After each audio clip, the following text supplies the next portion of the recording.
السلام علیکم ناظرین، میں ہوں آپ کا میزبان سمیع ابراہیم۔ پہلے ایک نظر آج کی ٹاپ سٹوریز پر۔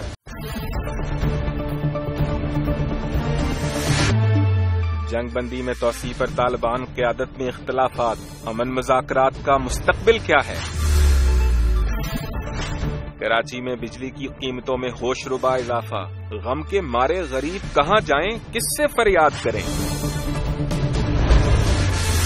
جب ذوالفقار علی بھٹو کو پھانسی دی جا رہی تھی تو اس وقت کی اشرافیہ کیا کر رہی تھی؟ تاریخ کے اوراق پر ایک نظر۔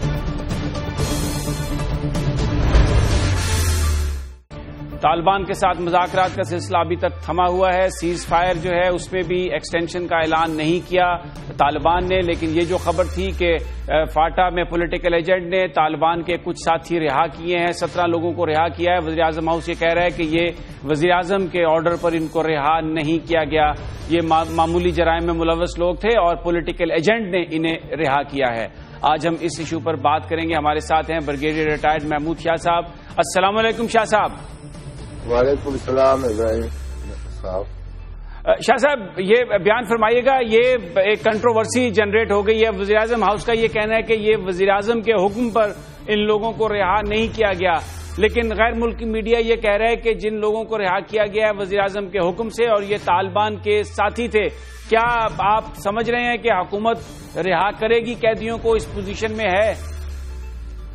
دراصل حکومت ایک بہت بڑی غلطی کر رہی ہے اور ان کے جو مین ایڈوائزر ہے، جو ان کو مشورہ دینے والے ہیں، وہ ان کو کہہ رہے ہیں کہ طالبان کے قیدی کچھ رہا کریں اور ان کو جو دوسرا مطالبہ ہے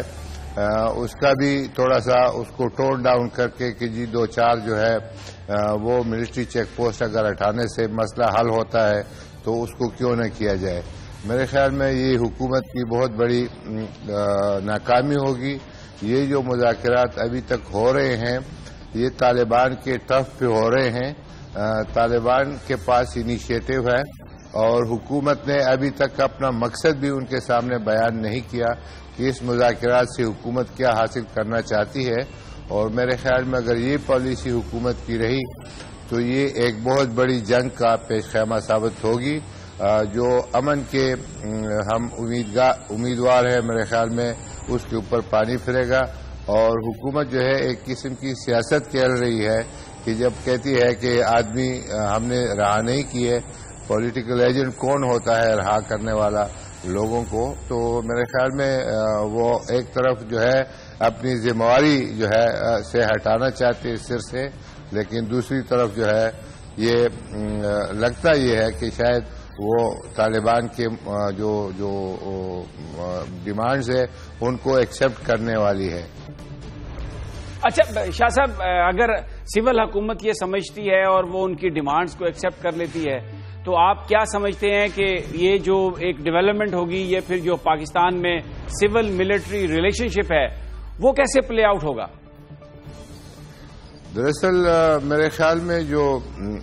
ملٹری لیڈرشپ ہے ان کو اس کی تھوڑی سی جو ہے حکومت کو مشورہ دے دینا چاہیے، لیکن وہ بھی شاید اس کے اوپر تھوڑے سے خوش ہو کہ ٹھیک ہے جب تک ہمارے اوپر ذمہ داری نہیں آتی، اور اگر آرمی چیف جو ہے وہ وزیر اعظم کے خود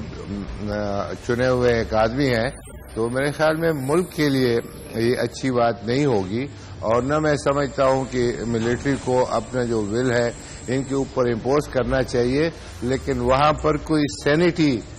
پریویل ہونی چاہیے۔ کوئی جو لوگ انہوں نے منتخب کیے ہیں یہ بڑے نون طالبان حمایتی ہے اور حکومت کے پاس آ کر ان کو طالبان کی حمایت کے اوپر تقریباً آمادہ کر رہی ہے۔ کوئی تو ہونا چاہیے جو ان کو کہے کہ جی ہمیں ایک تاریخ سے ہم گزرے ہیں اور ہمیں معلوم ہے کہ یہ ہمیشہ طالبان نے مذاکرات سے پہلے اپنے آدمی چھوڑوائے ہیں، اپنے آپ کو مضبوط کیا ہے، اور آخر میں کچھ بھی انہوں نے اپنے ایگریمنٹ بھی کیا تو اس کے اوپر عمل نہیں کیا۔ یہ سبق ہمارے سامنے موجود ہے، اور اس لیے سب سے پہلے جو ہے حکومت ان سے اپنے ڈیمانڈز مطالبات جو ہے ان کے سامنے رکھے اور دیکھے کہ اس میں سے کون سے وہ پورے کرتی ہے اور تب ان کو کوئی کنسیشن دے۔ اچھا شاہ صاحب، آپ کہہ رہے ہیں کہ ظاہر ہے جو عسکری ادارے ہیں ان کو اپنی ول امپوز نہیں کرنی چاہیے، اور حکومت تو ایسا لگ رہا ہے کہ ڈٹرمن ہے، وہ قیدیوں کو رہا کر رہی ہے، جس سے آپ کا کہنا ہے کہ یہ بالکل حکومت کی کمزوری ظاہر ہو رہی ہے۔ پھر حکومت کو اس کام سے روکنے کے لیے آپ کیا سمجھتے ہیں کون رول پلے کر سکتا ہے؟ کیا اپوزیشن کی جماعتوں سے جو اس وقت مکمل طور پر سوائے ایک آدھ جماعت کے حکومت کے ساتھ ہیں، ہم ان سے توقع کر سکتے ہیں کہ وہ اس حوالے سے کوئی اپنا کردار ادا کریں گی وہ جماعتیں، اور حکومت کو بتائیں گی کہ آپ یہ جو کر رہے ہیں غلط کر رہے ہیں؟ دراصل انفارچونیٹلی جو ہماری سیاسی جماعتیں ہیں وہ کوئی رول نہیں اس میں کر رہی ہے۔ میڈیا ہی ایک ذریعہ ہے جس کے ذریعے ان کو تاریخ سے سبق جو ہے وہ سیکھنا چاہیے کہ جو چیمبرلین نے تقریر کی تھی کہ آج ہم نے امن لائے ہیں، دراصل وہ دوسری جنگ عظیم کا آغاز تھا جو برطانوی وزیر اعظم تھے، اور میرے خیال میں ابھی بھی یہ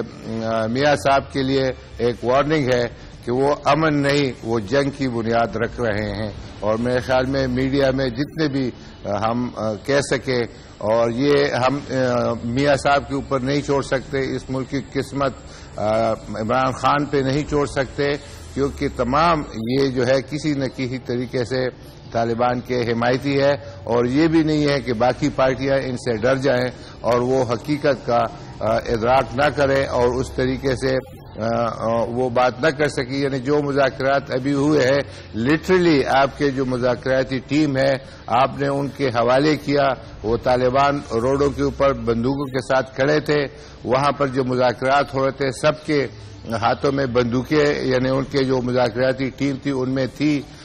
وہ تمام ینگسٹر ہیں، یعنی بالکل لڑکے سے ہے، یہ قاری شکیل اور دوسرے جتنے بھی ہیں، اور انہوں نے آپ کی ٹیم کی بالکل بے عزتی کی کہ ان کو کوئی بات نہیں کرنے دی، اور ان کو کری سنائی، اور واپس آ کے کچھ اور لوگ جیسے مولانا سمیع الحق ہے اور کچھ پروفیسر ابراہیم صاحب ہے، وہ بتا رہے کہ نہیں بڑے ٹھیک ٹھاک جا رہے ہیں مذاکرات اور کوئی اس میں ڈیڈ لاک نہیں ہے۔ لوگوں کو معلوم ہے کہ مذاکرات کے اندر کیا ہوا اور وہ کیا چاہتے ہیں، اور حکومت جو ہے وہ تقریباً جی شاہ صاحب یہ بیان فرمائیے گا، یہ جو قیدی چھوڑے گئے ہیں، جس طرح وہاں پر جو اس وقت لا انفورسمنٹ ہماری ایجنسیز ہیں، جو جوان فرنٹ لائن پہ ہیں، لڑ رہے ہیں دہشت گردوں کے ساتھ، کیا ان پر اس کا اثر ہوگا، ان کے مورائل پر کیا اثر ہوگا؟ اور پھر سیز فائر کا بھی ان قیدیوں کو رہائی کے باوجود طالبان نے اعلان نہیں کیا ابھی تک کہ وہ اس کو ہم ایکسٹینڈ کرتے ہیں۔ دراصل میرے خیال میں ان کے مورال پہ پہلے ہی کافی اثر پڑا ہے، جب آپ کے 27 ایف سی کے جوان انہوں نے ذبح کیے اور آپ کو ایک اسٹرانگ میسج دیا، آپ کے اسلام آباد میں انہوں نے حملہ کیا اور آپ کو ایک پیغام پہنچایا، اور اس کے باوجود بھی آپ یہ نیگوسیشنز کی جو ہے رٹ لگائے ہوئے ہیں، اور اس میں پھر آپ دیکھا، یعنی ہم نے سب نے کہا کہ ٹھیک ہے گیو پیس اے چانس۔ میں سمجھتا ہوں کہ یہ تمام قوم کو ایک دھوکہ دینے والی بات ہے، اور ہم سب کو اپنی ضمیر کے مطابق بولنا چاہیے اور کہنا چاہیے کہ کم از کم ابھی تو آپ کے سامنے ظاہر ہونا چاہیے کہ آپ نے ابھی تک کیا حاصل کیا اور کیوں آپ اس طرح کے مطالبات ماننے جا رہے ہیں۔ بہت بہت شکریہ بریگیڈیئر محمود شاہ صاحب، جو کہہ رہے تھے کہ جو قیدی رہا کیے ہیں حکومت نے، وہ کوئی معمولی جرائم میں ملوث لوگ نہیں تھے، وہ طالبان کے ساتھی تھے، اور حکومت اس بات کو چھپا رہی ہے کہ وہ سی بی ایمز کے لیے اور طالبان کے مطالبات کو دیکھتے ہوئے رہا کیے گئے ہیں۔ شاہ صاحب کا یہ بھی کہنا تھا کہ ایسا لگ رہا ہے کہ حکومت شاید وہ جو دوسرے تمام مطالبات ہیں ان کو بھی ماننے کے لیے تیار نظر آ رہی ہے، لیکن اس سے جو ہماری فورسز ہیں وہاں پر اس علاقے میں جو دہشت گردی کے خلاف جنگ ہو رہی ہے، ہمارے جوانوں کے مورال پر اس کا بہت برا اثر پڑے گا، پہلے بھی اثر پڑ چکا ہے، اور خاص طور پر یہ بات جو سول اور ملٹری ریلیشن شپ میں آگے جا کر بہت نیگیٹولی پلے آؤٹ ہوگی۔ ظاہر ہے فوج اپنی ول امپوز نہیں کر سکتی سیاسی قیادت پر، نہایت ضروری ہے اس وقت جو دوسری سیاسی جماعتیں ہیں جنہوں نے پاکستان کی سیاسی حکومت کو ایک بلینک چیک دے رکھا ہے مذاکرات کے حوالے سے، وہ اس موقع پر بولیں, اپنا جو رول ہے اس کو ادا کریں اور حکومت سے ڈیمانڈ کریں کہ اس میں ٹرانسپیرنسی آنی چاہیے. یہ بتانا چاہیے قوم کو کہ اس وقت طالبان کے کیا مطالبات ہیں اور حکومت کس حد تک ان مطالبات کو پورا کرنے جا رہی ہے. بظاہر جو کچھ ہو رہا ہے اس سے لگ رہا ہے کہ حکومت ایک کمزور وکٹ پر چلی گئی ہے اور آنے والے وقتوں میں اس سے بڑے خون خرابے کا اندیشہ ہے, اور اس کے ساتھ ساتھ سول اور ملٹری ریلیشن شپ جو اس ملک میں جمہوریت اور اس کے مستقبل کے حوالے سے نہایت اہم ہے, ان کو بھی دھچکا لگنے کا اندیشہ ہے. ناظرین, یہاں پر ہم لیتے ہیں ایک بریک, اور بریک کے بعد ہم بات کریں گے کراچی کی, جہاں پر یہ خبریں آ رہی ہیں کہ بجلی کے نرخ بھی بڑھائے جا رہے ہیں, اور اس کے ساتھ ساتھ یہ بھی اطلاع ہے کہ والٹ ڈزنی نے پاکستان سے تمام امپورٹس کو منسوخ معطل کرنے کا اعلان کیا ہے, کیونکہ ان کا یہ کہنا ہے کہ جو گورننس کے سٹینڈرڈز ہیں وہ پورے نہیں کیے گئے اور فیکٹریز میں مزدوروں کو اس طرح سے پروٹیکشن نہیں دی جا رہی جس طرح سے دی جانی چاہیے, اور اس سے تقریباً $200 ملین سالانہ کا پاکستان کو نقصان ہوگا. اس پر بات کریں گے. تحریک انصاف کی رہنما ناز بلوچ صاحبہ ہمارے ساتھ ہوں گی, لیکن یہ سب ایک بریک کے بعد.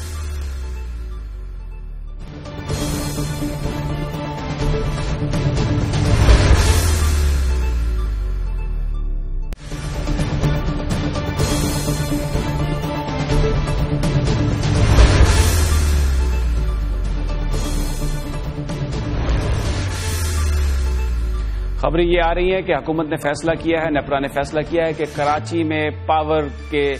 نرخ کو بڑھا دیا جائے. اس وقت جو صورتحال ہے وہ یہ ہے کہ جو لوگ 50 یونٹ استعمال کر رہے ہیں وہ $2 پر یونٹ دے رہے ہیں, لیکن اب جو نئے نرخ سامنے آ رہے ہیں ان میں وہ $4 پر یونٹ دیں گے. اور اس کے ساتھ ساتھ جو صارفین اس وقت 200 سے 300 کے درمیان یونٹ استعمال کرتے ہیں ان کا بھی نرخ بڑھایا جائے گا, لیکن وہ $5 یونٹ بڑھایا جائے گا. ابھی وہ $8 یونٹ دے رہے ہیں, لیکن بڑھ کر یہ نرخ $12 یونٹ تک پہنچ جائے گا. اس کے ساتھ ساتھ یہ خبریں آ رہی ہیں کہ جو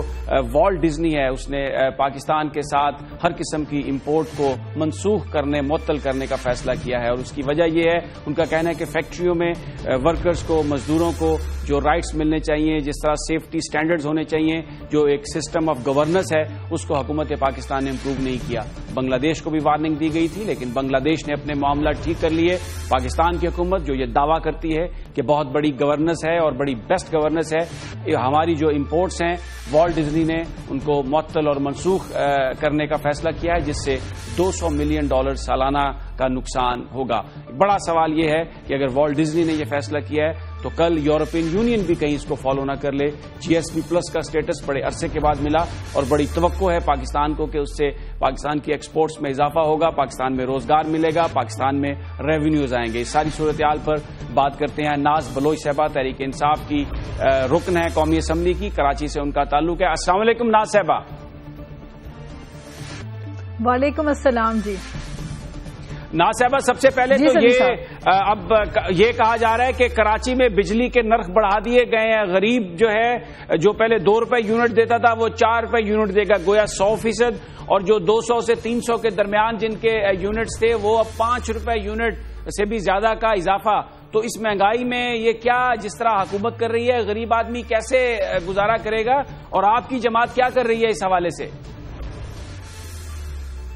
بسم اللہ الرحمن الرحیم. سمیع صاحب دیکھیں, بات یہ ہے کہ ابھی ہم نے دیکھا چند دنوں پہلے ڈالر کی قیمت جو ہے وہ نیچے چلی گئی, لیکن اس کے بعد آپ کے پاس ہونا تو یہ چاہیے کہ اوور آل مہنگائی میں کمی ہونی چاہیے, کیونکہ جب مہنگائی ہوتی ہے, جب پیٹرول کی قیمت بڑھتی ہے, تیل کی قیمت بڑھتی ہے, تو دیگر اشیاء کی, ہر مصنوعات کی قیمت میں اضافہ ہو جاتا ہے. لیکن چونکہ ابھی ہم نے دیکھا کہ ڈالر کی قیمت جب نیچے آئی تو اس کے بعد پیٹرول کی قیمت میں جو تھوڑا بہت فرق آیا, اس کے بعد ہم نے اوور آل سطح کے اوپر مصنوعات کی قیمت میں کمی کا کوئی نظام نہیں ہے پاکستان میں, موجود ہی نہیں ہے کوئی ایسا نظام جس کے ذریعے ان پرائسز کو کنٹرول کیا جا سکے. دوسری طرف جو آپ الیکٹریسٹی کی بات کر رہے ہیں, دیکھیں یہاں پہ ہم نے سرکولر ڈیٹ اپنا جو کلیئر کیا 500 ارب کا پچھلے سال, اب ہمارے پاس دوبارہ 250 ارب کا سرکولر ڈیٹ سر پہ لٹک رہا ہے. تو یہاں پہ دیکھیں بجلی اور الیکٹریسٹی کا معاملہ تو ایسا ہو گیا ہے کہ یہاں جو کچھ ہے وہ منشا صاحب کی منشا کے اوپر چیزیں ہوتی ہیں. غریب عوام کو دن بدن مہنگائی کے ملبے کے تلے دبایا جا رہا ہے اور منشا صاحب کو خوش کیا جا رہا ہے. یہ جو IPPs کے اوپر جتنا ہمارا پیسہ لگ رہا ہے, جو سرکولر ڈیٹ ہے, لائن لاسز کو ہم ختم کر نہیں رہے. بجلی چوری ایک بہت بڑا مسئلہ ہے, بجائے اس کو سالو کرنے کے ہوتا یہ ہے